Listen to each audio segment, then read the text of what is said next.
This is something. So I think most people know that most award shows are largely bunk. Heck, if I start typing in, "Are award shows rigged?" into YouTube, by the end of the word award, it autocompletes, so people are aware.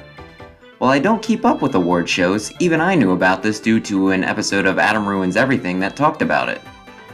Most are nominated and decided by a committee of experts as opposed to the common folk who actually engage with and spend money on the productions in the millions, and this can make watching these shows super frustrating, as things that general audiences loved and want to see elevated are passed over for more artsy-fartsy productions. Superhero movies can't win an award because they're just the movie equivalent of a roller coaster thrill ride, even if there are ones that have an actual deeper story with a strong message on race relationships and one's responsibilities to do good in the world, or somehow manage to tie in 10 years worth of movies, about 20 titles deep, together in a fun and satisfying way. No, we'll give it to a film that most people haven't watched and the only thing they know about it is that some woman has sex with a fish person. Of course, even knowing all this, even after convincing yourself that it's dumb and rigged and doesn't matter, you still find yourself wanting the thing you like to win. Maybe it's just that you want it brought to as many people's attention as possible. Maybe you want your own opinion validated. Maybe you want to see whatever it is you liked about it encouraged and propagated, but you do still want it to win because, rigged or not, you think it deserves to win. And that brings us to what I called you all here today to discuss, the one award show that I actually pay some attention to, the Game Awards.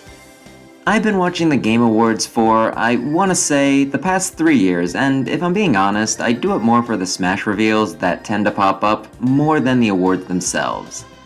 That said, sitting around for a few hours waiting for one 3-minute clip does lead an individual to notice some things, one in particular, but let's not jump the shark here. Let's start a bit slower. First, let's talk about the main point of the Game Awards, which ironically seems not to be to give awards to games, but to be a massive string of commercials. Some of them are literal commercials, like, hey, here's an ad for Microsoft Game Pass, here's another one for the second Smash DLC Fighters Pass, and others are world premieres of game trailers. Ad breaks are nothing new and is probably how they pay for the presentation, and they can be fun if it's something you're looking forward to. Of course, unlike something like, say, E3, where you can tune in specifically to what you want to see, here everything is just kind of thrown at you helter-skelter. 1 minute you seeing the next big Xbox game, the next whatever indie game EA is trying to promote, the next, the Smash DLC, yes finally, I've been waiting all night for this! And then some licensed game that probably won't be very good since those typically rely on the brand to carry it. While I never went through with a stopwatch to time how things shake out, a large portion of the show is dedicated not to awards but to advertising to its audience instead, kind of making the show's name seem inappropriate, especially given how some of the awards are presented. Some of the categories are giving a full presentation with build-up, a moment of suspense, a reveal, applause, and a small acceptance speech. Most of them, though, go more like this.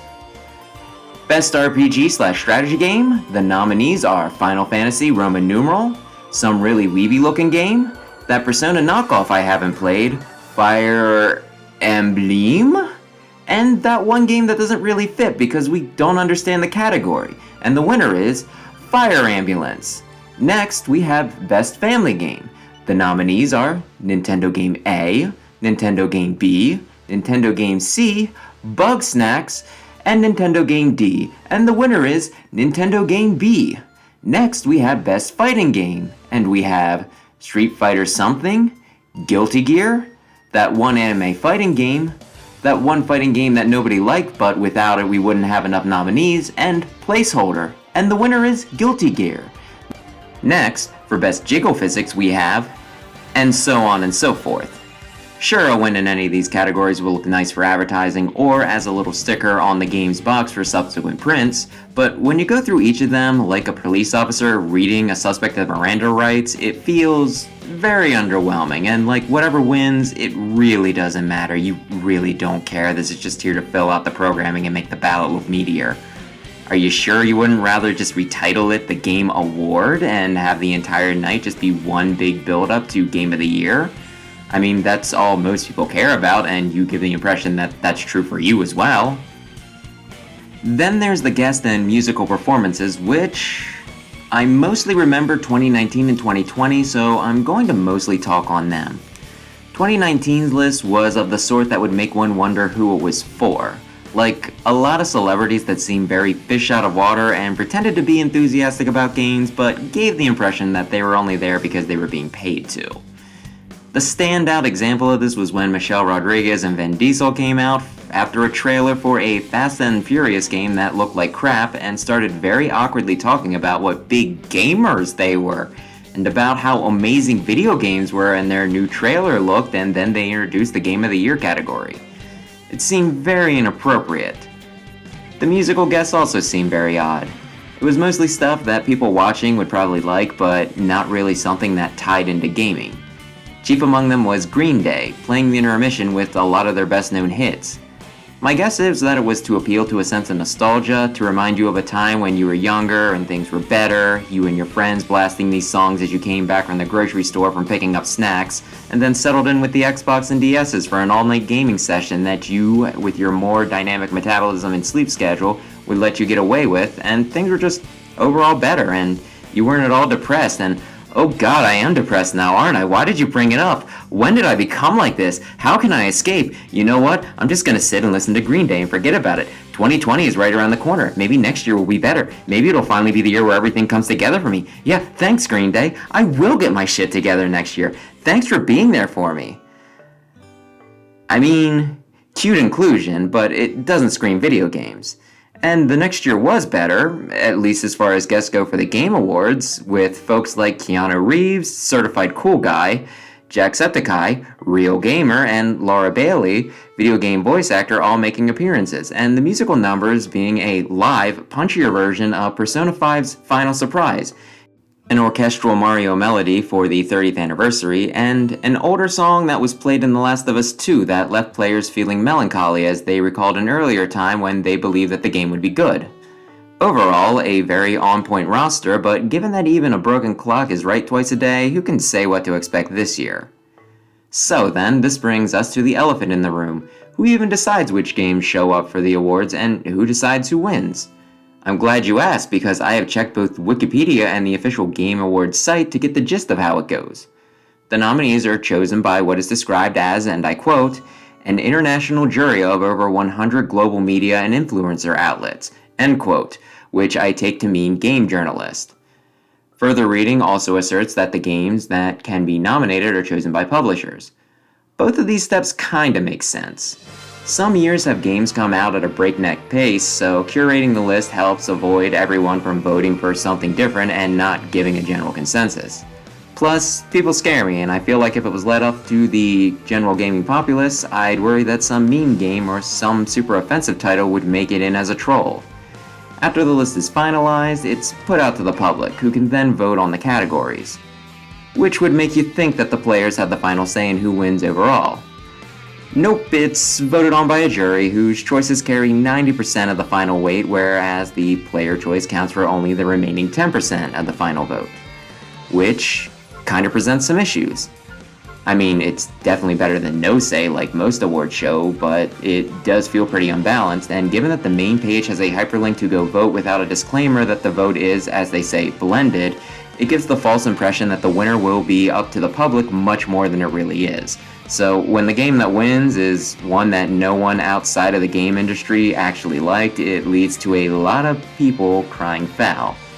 And I mean, it kinda is, in a sense.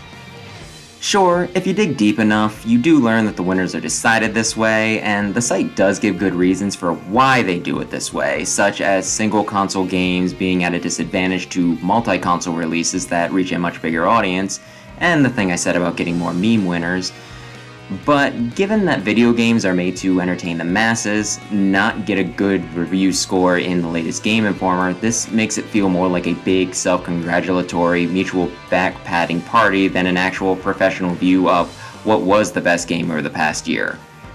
The argument could be made, of course, that game journalists have gone to school for, well, journalism and have more insight into the gaming industry at large, both allowing them to be more objective when judging which games are important. After all, what's popular isn't always good, and what's good isn't always popular, and with them being required to play more games, it gives them a better view of what came out during a year. This, though, brings up my counterpoint that games are meant to be fun, and game journalists play games for work while we play them almost exclusively for fun. And because we play them for leisure and not for deadlines, we also probably stand a better chance of giving a title the time it requires.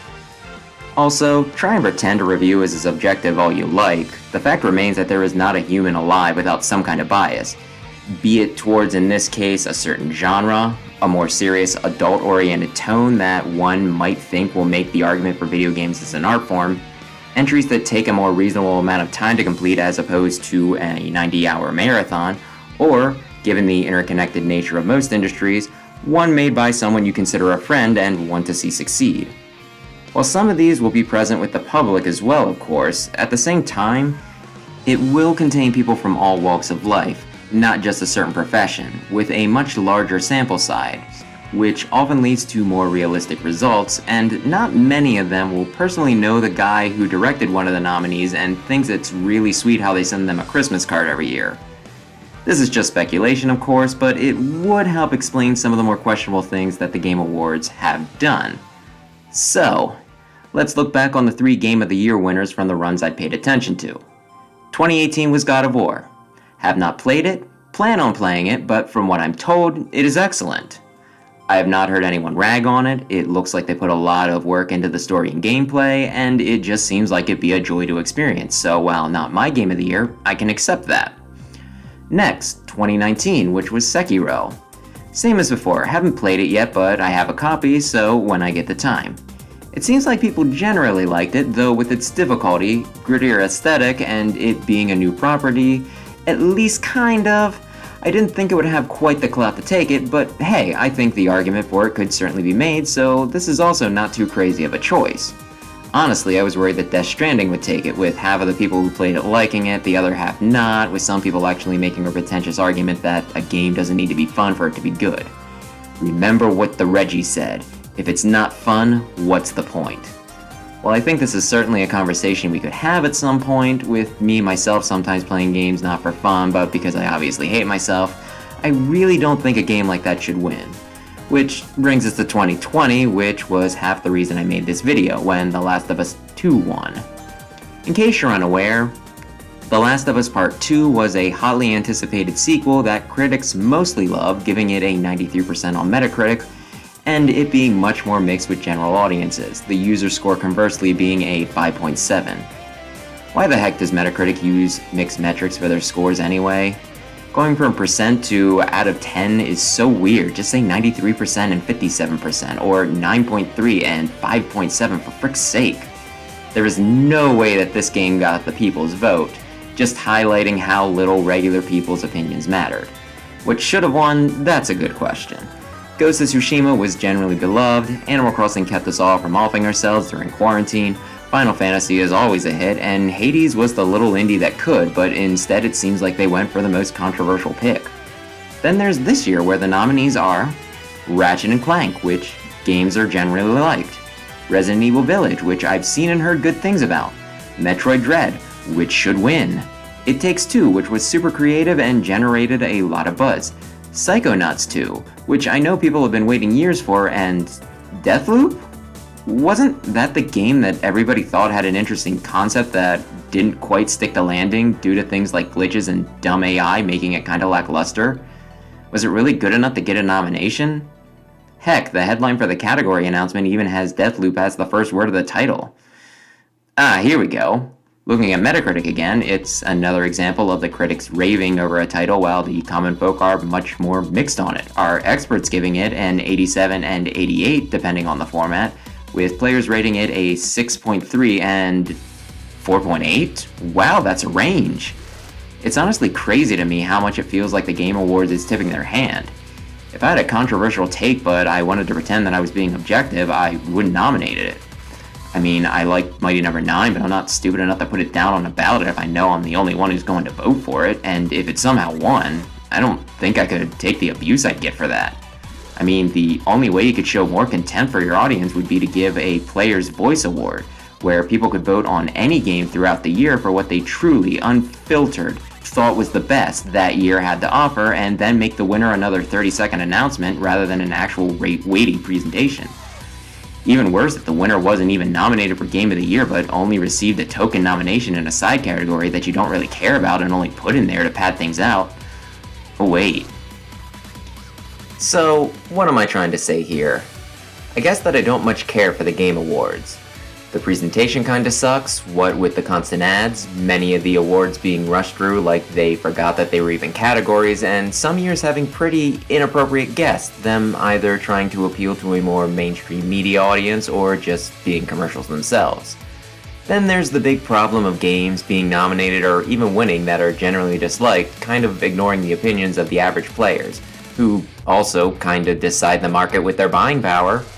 My first instinct is to say that the way to fix this would be to just make the whole thing be decided by public vote on a curated list, maybe with an extra slot decided by an open poll to make sure a clear favorite isn't snubbed. I even had an ending done up to that effect, but when I reviewed my video, I saw the obvious problem with that. Despite God of War and Sekiro being fine choices, I haven't played either of them and thus would have voted for something else without even giving them a thought. And the same holds true for this year, with, from the Game of the Year category, me only playing Dread and watching some playthroughs of It Takes Two. And I'm sure many out there haven't played a good chunk of the nominees. So how can I, and really anyone who doesn't play video games from dawn till dusk, making sure to hit every major release in the process, supposed to make an informed decision? There's a part of me that wants to make a lame argument like a truly good game will find its audience either by word of mouth once others get it in their hands, or by fulfilling a need that people will flock to, but this would obviously just be me trying to brush off any flaws and criticisms of what I've said so far. So then, should we just leave it up to those whose job it is to play a wide range of stuff in a year and judge them objectively? Well, no to that too. I mean, we already talked about where that gets us, with some games getting in that their inclusion just seems to spit in the face of the people who actually bought them and seem to invalidate their criticism. So how do we handle this? One thing I can think of is to not allow for games that audience seem to hate be nominated. Sure, Metacritic isn't perfect, not everyone who plays a game will actually leave a review there, and review bombs do happen, but generally you can tell what the basic reaction to a release is based off of the scores there. If a game couldn't be nominated if it had less than 70, maybe even less than 75, it would get rid of a lot of contentious entries. Some other ideas would be to either make there be two winners, a judge's choice and player's choice for each category. I think this would lead to more viewer satisfaction since it would give the popular choice recognition and let people just roll their eyes and shrug off the others as rigged. I swear they used to have the voter's choice listed somewhere, but going back I can't seem to find them. The other thing they could do would be to balance the way the votes work, going from a 90-10 split to 50-50. I think this is pretty self-explanatory, it giving equal power to each since there are pros and cons to giving either too much power. I think what I would do if I ran things though would be to combine all of this. A list of nominees drawn up by gaming professionals to narrow down the fields, titles with low user scores getting dropped, with the option for the public to also add a nominee to each category. Then each side would vote. Both would be acknowledged, and then both sets would be averaged together then for an overall winner. This wouldn't be perfect, there would be issues, like I already said, there could be troll campaigns, people could review bomb, there's probably some stuff I haven't even thought of, but I still think it would be better than what we have now. I'd be interested in any other ideas people might have. This year though, I won't be watching, and given how dismissive the awards seem to be of their target demographic, I kinda hope most others don't either. If they're going to target it specifically towards industry insiders, then they're the only ones that should watch. I think I started this video still kinda hoping that Metroid Dread wins, even if the show is kinda bunk, but after working on this for hours, I really don't think I care. My curiosity will still probably cause me to look up a list of winners, but hey, Dread, It Takes Two, heck even Deathloop, regardless of what comes out on top, I think I'll give it just as much weight as if it had been picked out of a hat.